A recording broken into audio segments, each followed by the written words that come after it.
It's JordanTower with JT News. Make sure you smash that like button, smash that subscribe button. Let's get right into the news. All right, so we're going to be talking about, I think that there's a couple scenarios that could happen with this issue going on with 50 Cent and Big Meech. I do believe that at this point, too much damage has been done to go back and do the show or continue the show unless, because now there was a point where Little Meech hadn't really gotten involved in it. We know that Big Meech and 50 Cent had a disagreement when he came home. Tammy Cowens got fired. That was his assistant. That was a confidential informant at one point. And Big Meech wanted more involvement in the show and he thought that 50 Cent was going to just give him the show and his life rights back. Like, he owed him something. He probably thought he made enough money to just hand it over to him. It doesn't work like that. Big Meech had a weird idea of how the entertainment business works. I mean, you could tell when he was doing BMF. He really ended up just getting himself arrested versus actually making himself known in the entertainment business. You know, he did. I mean, well, having a successful business in entertainment, I should say, because all he did was attract a lot of attention while doing illegal activities. It was the dumbest thing you could ever do, right? So Terry Southwest T, his brother, is the brains behind the operation. That is obvious at this point with all the moves he's been making with 50 Cent and he ruining his career. He forgot that 50 Cent owns his life rights, and you can't just go against him and get up with Ross and do a movie. It doesn't work that way. It just doesn't work that way. So now 50 Cent's looking at him sideways like, you wrote me letters from jail saying how appreciative you were and everything, and I shared them. And now you're linking up with Rick Ross to try to get even with me. And then Little Meech did the same thing after sending 50 Cent a text talking about, oh, my dad only did that to get some money from Rick Ross because he's broke. Well, during that time, within the past 30 days, Big Meech tried to throw a show with Rick Ross on it. You know, Little Baby, 21 Savage, and as I told you, people backed out of the show. Nobody came with paperwork to shut the show down. How would they have jurisdiction to shut the show down? Big Meech is in as a house arrest. Why would they shut the show down? No. All the allegations came out through 50 Cent, and they pulled out of the show. And there is no show. If 21 Savage doesn't show up, or Little Baby, or this, there is no show. Plus, the ticket sales were low. I know that for a fact, okay? The ticket sales were low. I mean, before the concert, most of the tickets were still available. That's not good. It would have cost more to put the show on than to just take the loss with all the deposits. So they opted to do that. Now, the twist that could happen here is Southwest T hasn't sold his life rights. He could sell his life rights to 50 Cent. Right now, he's just on the show as a consultant. Southwest T, even though 50 is probably still mad at him for linking up with Preem's son, right? Preem's the guy who tried to get 50 Cent killed in New York, allegedly. And Preem's son linked up with Southwest T, and they did pictures together. And this was after Southwest T was a little bit disappointed in the money he was getting from the show. He wasn't getting that much. Little Meech was getting the most money. He made about $5 million. And then I think Big Meech made money off his life rights, and he was getting the same amount as Terry, really, for consulting. Little Meech blew all the money, so that's why they're starving for cash. But anyways, Southwest T's story is very interesting in its own because he's the one who worked with, Sosa, all these guys. They were driving for They were really driving for 50 Boy, whatever Terry called himself, And Doc was the accountant guy that dealt with both brothers. And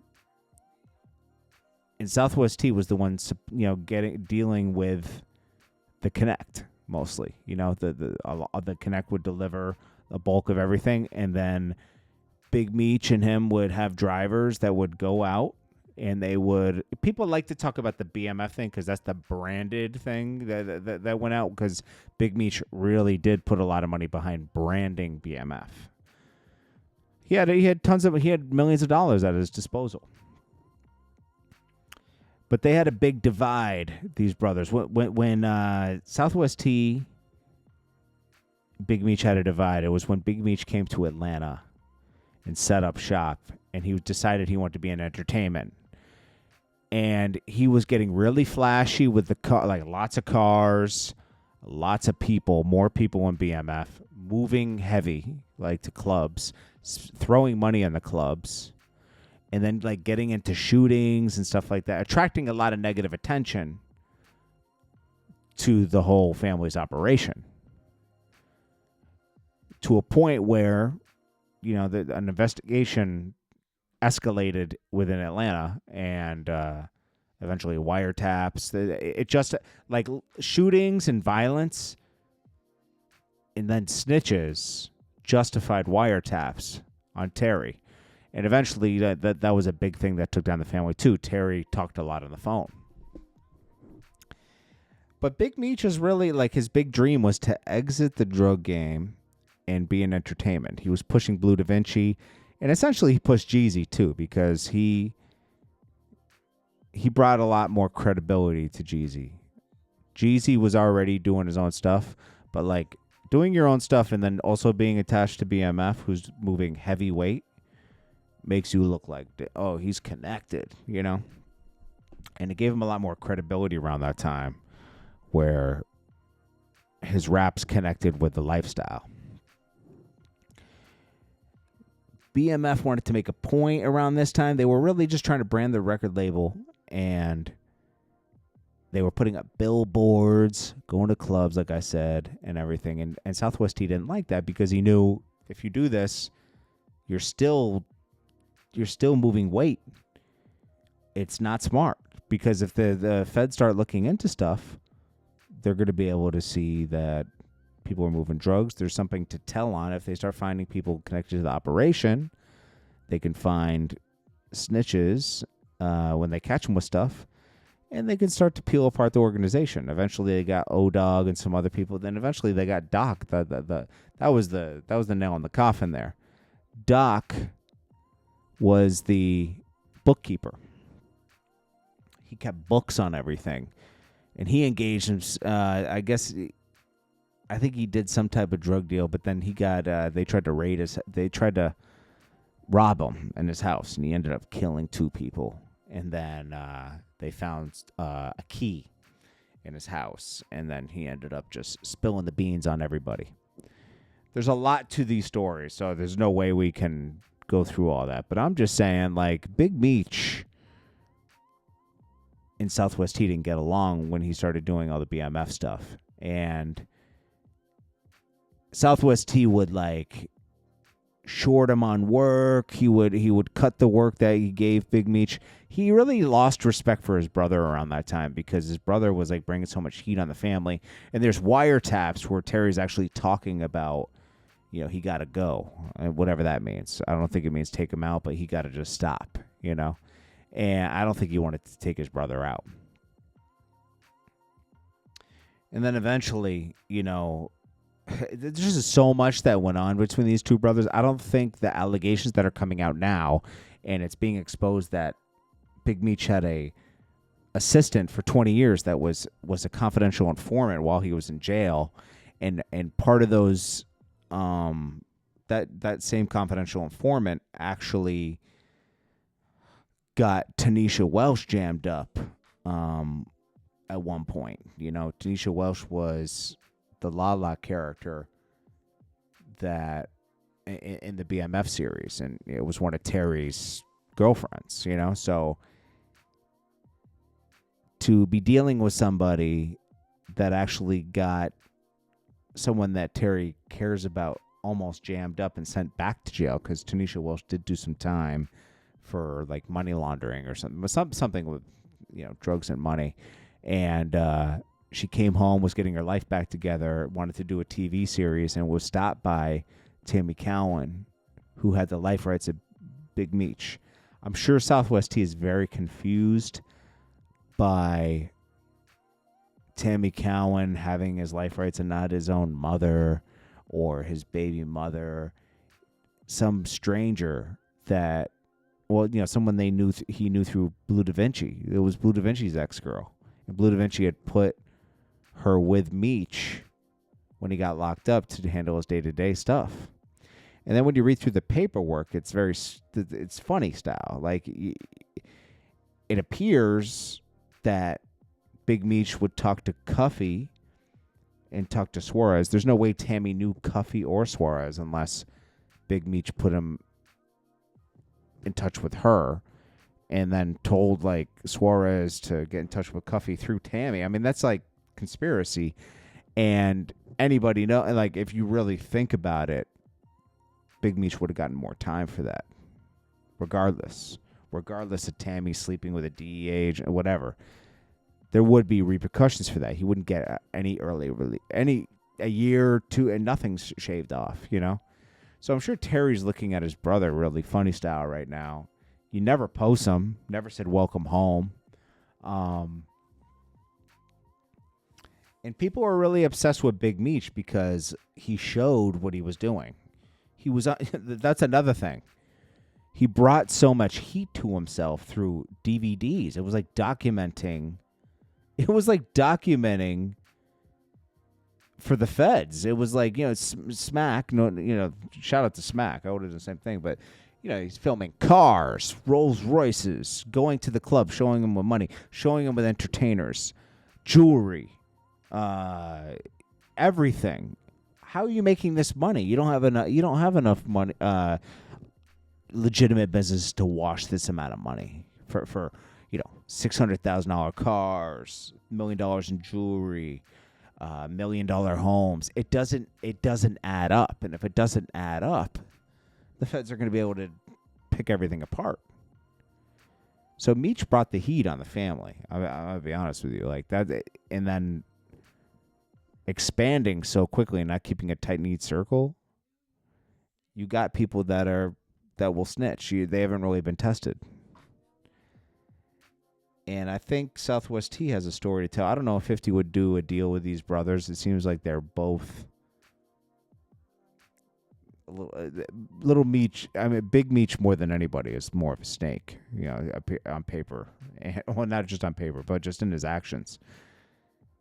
I bet you Big Meech wishes he never met Rick Ross right now. When you put things in hindsight, it's like, ugh. Okay, there is no other move. 50 Cent owns your life rights. You can't do a movie with Ross. You can't really do anything with your life story anymore. It's over. And little Meech, he doesn't have enough acting under his belt to do another movie or anything. And 50's not going to recommend him to do anything. Like, think about it. 50's friends with Tyler Perry and everything. If Little Meech had completed the series with 50 and they did spinoffs, he'd be in that. And then also, he'd be ready for movies where he could be recommended to go with Tyler Perry or this person. 50 Cent's in the business. He can do another show tomorrow. He has another show coming out already, Kanan. So it's like, he doesn't need this show. I mean, it was good, but I think we'll see a Tammy Cowan documentary where it breaks down where things went bad with Meech for her, and how Terry's and how Meech's friends got jammed up, and how someone Meech met in jail, he thought it was a good idea to connect him with his friend Cuffy. Like, we want to know all that stuff, Meech has a grandiose idea about how he was going to be in the entertainment business. He says, if we stayed out of jail, there would be no Cash Money wouldn't have had their run. By the time you went to jail, Cash Money was already having their run. I don't know what he meant by that. Like, he went to jail in 2005, right? 2005 or 6. I think he got sentenced in 2006. Wayne. I think at that point he came out with Hustler Music and Money on My Mind. Like, he was already almost out of here. Like, 2 years after that, he found Drake and Nicki. Like, how would Cash Money not have worked? I don't know what Big Meech was talking about. He really felt like that. He said that in a phone call. Terry, I think, would give more. Terry was very militant about how he did everything. Probably would have gone longer without getting caught. Now, a lot of his guys did flip, but the attention was brought on them through Meech. It's like when Terry got pulled over once and they found jewelry and stuff in his car, they investigated him more because there was already an open investigation on him. So it's really Meech. I always thought it was Southwest T's fault because it's always framed. Big Meech always plays the victim. He's like, Terry left me with a plug and didn't pay him, and I had to pay him off. I mean, there might be reasons why this all happened. Like, it seems like Big Meech put Terry in a lot of bad positions, so then he put him in bad positions. Tit for tat. I don't think they like each other still to this day, to be honest with you. And cutting the work, why not? Why should Meech get all, like, Meech seems like the way Southwest T and his brother are, seems like Meech always was kind of a snake to his brother, and it'll be interesting to see if Southwest T decides to flip and say, hey, I can't mess with my brother anymore. He's his paperwork's funny, and he calls his brother out as being a possible rat or something, right? And cuts ties with him completely and goes against him. Then you got a story. It's possible. A lot of people don't want to believe their own brother would do that to other brother, but does he want to be affiliated with these kind of rumors? No. We'll see. We'll see if 50 Cent... I think 50 Cent would be open to do that just because of how Big Meech wasted their time with everything else. He could technically move on without Big Meech, buy the life rights for Southwest T, and continue the story a different way. That could happen. That could happen. I'm sure 50 is devising some way to salvage this, and I think he will. And I think that's the move at this point, because Big Meech has gone too far in one direction, Let me know what you guys think. This is Jordan Tower with JT News. Peace.